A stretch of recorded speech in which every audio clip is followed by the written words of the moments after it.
Welcome to Best of Reddit. Be sure to subscribe and mash the bell icon for instant notification on all future videos. Let's get to it. This is a super throwback, but it still brings a smile to my face. Also, my writing sucks, so please excuse the grammatical errors. I was a rink rat growing up. The only day I wasn't in the skating rink were the adult and gay nights. Calm down, it was the 90s and that's literally what it was called.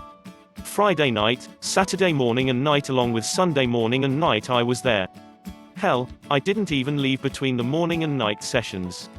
I even went Tuesday nights as well. I was serious too. I dove deep into speed skating, and not trying to toot my own horn, but I was pretty good and well known. Anyway, I'd been going to this specific skating rink for years and knew everyone. One day, it was right before I started 7th grade, the owner came up to me and asked me to go out onto the rink floor and tell some kids to slow down.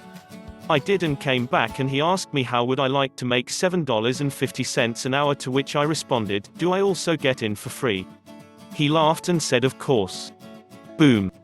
First job, and I wanted to be there anyway, so it was the biggest win-win of all time for me.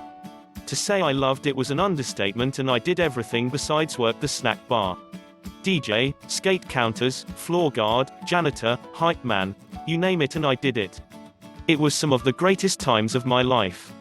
So much fun, and the owner was super awesome. Also, we were paid under the table, so getting an envelope full of cash every week just felt like a bonus for having fun. To me it wasn't a job, it was pure fun. It also helped that all my friends were regulars as well. A few years go by and the owner sold to another guy who we will call Tim. Tim could be an absolute nightmare to work for. He changed the entire dynamic of the place and everyone felt it. Now, this skating rink was popular and extremely old. Lots of people all over the city knew of it. My mom and aunt skated there when they were kids, if that tells you anything. Some way or another the new owner set up a juicy deal that had the rink started making a boatload of money. On Saturday night from 7-Eleven it was skating per usual, but from 11 to 2-ish, 3-ish was a club. A local hip-hop station came in there with local label Swisher House and turned the place upside down for those few hours. Every week, and the place was poppin'. There must have been over 2K people in there on average, and at $20 per person it adds up quick, plus the snack bar would never stop turning out food and drink. We were making stupid money. Bonus. We also found some good stuff when cleaning up as well. Money, knives, weed, jewelry. It was awesome. So Tim has it made, but sometimes he would fly off the handle for little things.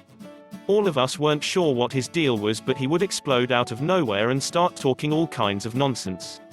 I'd started to have enough because we all had worked there for many years without issue. One night he went too far. I don't like being called outside of my name. It's a respect thing. My own mother didn't do it, and he for sure wasn't. For context, I was in 10th grade now. One night he was in some kinda mood and for whatever reason was taking it out on everyone.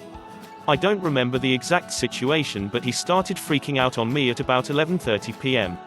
Now, Slim Thug and Paul Wall were in the building that night, so the place was extra packed. Way more than usual, I'm sure we were breaking all kinds of fire marshal rules, lol. He went ballistic and called me every name in the book while I just stood there with rage building up in me. I'd had enough. For years this place ran flawlessly and everyone loved us, so he really didn't have a good reason to treat us in the manner he did. My plan was formed. I immediately gathered everyone else that was working, and we all decided that enough was enough. It was time for a lesson. I assembled the entire crew and we all quit on the spot. All of us. That meant nobody to serve food, clean, help the Swisher House people, or just carry out general things that needed to be done when 2 to 3K people were in the building. He was stunned, his tone changed, and he became very sweet. We weren't having it. As an additional screw you, I called the other 2 people that were off, and they showed up to quit as well. Tim had already reached out, so he assumed they were showing up to work. Nope. We left him with 0 workers on the absolute busiest of busy nights, and boy did it implode.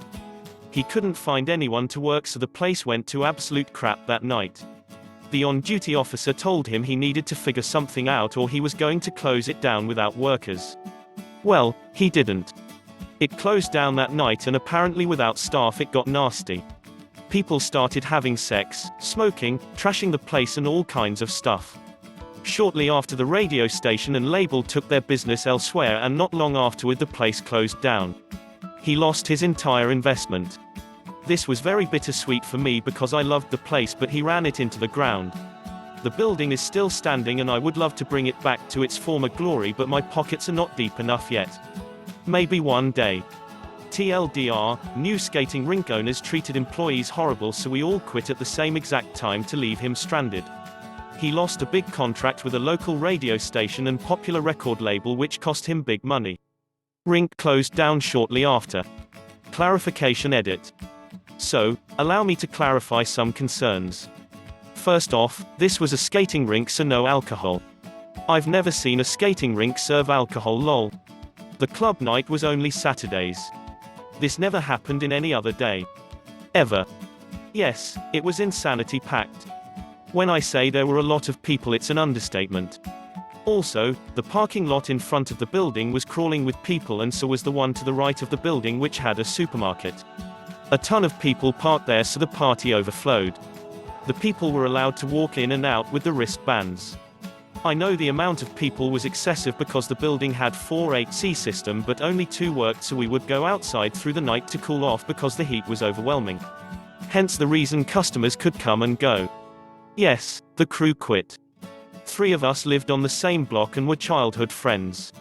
The others went way back, and when I say this owner ran the place down, he ran the place down, so it wasn't a hard sell.